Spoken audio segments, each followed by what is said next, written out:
دا د کوټې په زړه کې بلوچي سټریټ یا کوڅه ده چیرې چې پولیو کارکونکي د روان پولیو ضد کمپېن په اړه د سیمې خلکو ته معلومات ورکوي.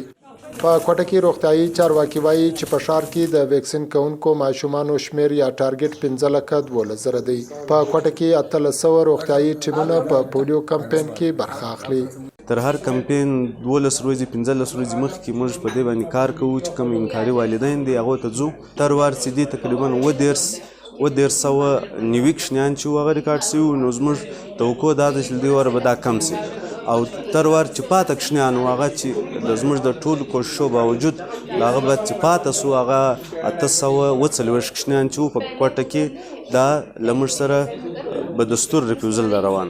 د کوټې اوسیدونکي وایي چې د دوی سیمې ته په هر کمپین کې پولیو کارکونکي ورځي او ماشومان یې د پولیو پر ضد ویکسین کوي.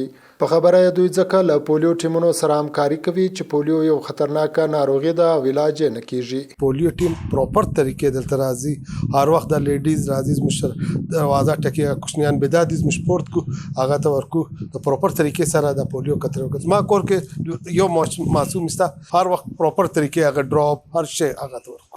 دا څه خطرناک دی چې پولیو سي یو کوچنی ته تو دا دغه علاج نه دی، کم جاهل دی چې دغه ته پولیو کترې نه ورکړي. موږ ته ان شاء الله شکر پړاړ لیکه سړیو دغه د پاره موږ د پر صحت د پر شدید د کوچنیان د پر موږ پیرن پیغام دغه دی چې لازمي دغه پولیو کترې ورکړي، معذوري سره بچاوي دي. دغه د روغتيايي چارواکي په خبره په کمپین کې تر ټولو مهم کار د انکاري یا رفیوزل خلکو آماده کول وي چې له برکته یې اوس د رفیوزل شمېر د پخوا په پرتله ډېر راټیټ شوی دی.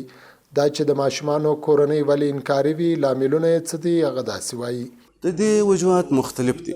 ځینې خلک دا وایي چې یاره دا یو کوچنی دی، زما به دغه یو زوی دی، زه دې ته نه ورکوم.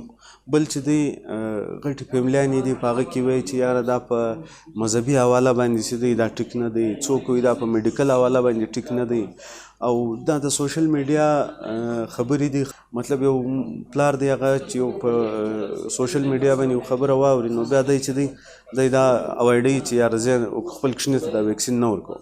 یا بیا خلک داسې دي چې ذهني طور پر دوی ته هغه شی کوم خبره چې دا هغه انفارمیشن یعنی معلومات هغه صحیح انداز باندې نه رسېدلی، غلط معلومات رسېدلي، د غلط معلوماتو په نتیجه کې د خپل رایه قایمه کړي او بیا خپل کوچنیانو ته د ویکسینیشن نه کوي. د بلوچستان روغتيايي چارواکي وايي چې څو کاله وړاندې په صوبه کې د انکاري خلکو شمېر 15,000 وو، خو اوس دا شمېر له 3 تر 4,000 راکم شوی دی. د ماشومانو د روغتیا لپاره د نړیوالې ادارې یونیسف کمیونیکیشن څانګه د انکاري خلکو پر آماده کولو کار کوي. رفیع، مندوخېل، وایس اپ امریکا، ډیوا، کوټه.